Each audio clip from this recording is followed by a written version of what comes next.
Here at Resnick Law, we've represented some very large companies, such as Fortune 50 companies, as well as medium-sized companies and startup companies.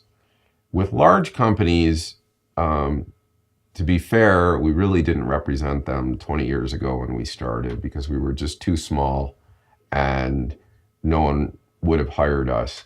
But as we've grown and we've won many cases and we've done great work for our clients, many of which we've now represented for a decade or more, our reputation has grown as such that some large corporations have hired us.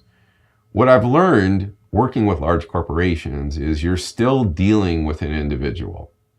Usually, we would be working directly with someone who's called general counsel for a large corporation, or you may have heard the term in-house counsel. So they have lawyers on staff, but they won't go to court or they won't handle particular matters because that large corporation is located out of the state of Michigan.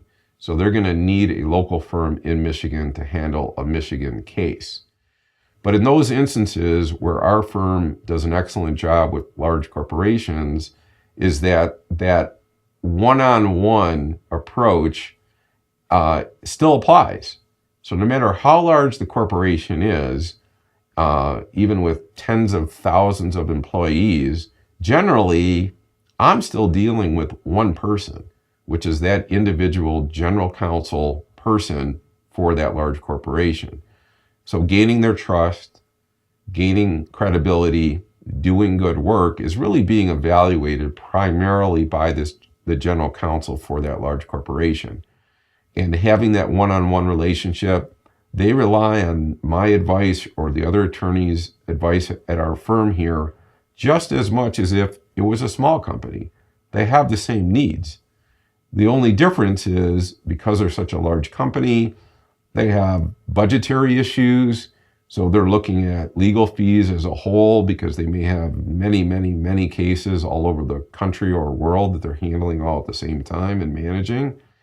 And also, there may be particular areas of law that perhaps a larger firm can handle for them. For example, if a company was to go public, then they would need a securities lawyer.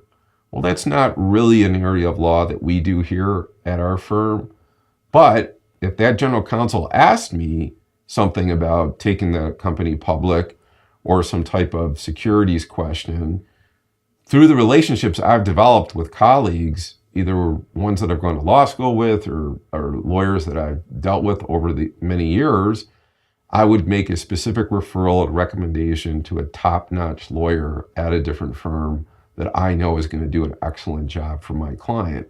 And that's something a large company still wants. They have trust and confidence in me. So if I make a recommendation for a specific area of law that we don't do, they know that I'm making a good referral, a good recommendation, and I'm still going to follow it to make sure that that work's being done properly. At Resnick Law, we work for you. It's the client who hires a law firm, not the other way around.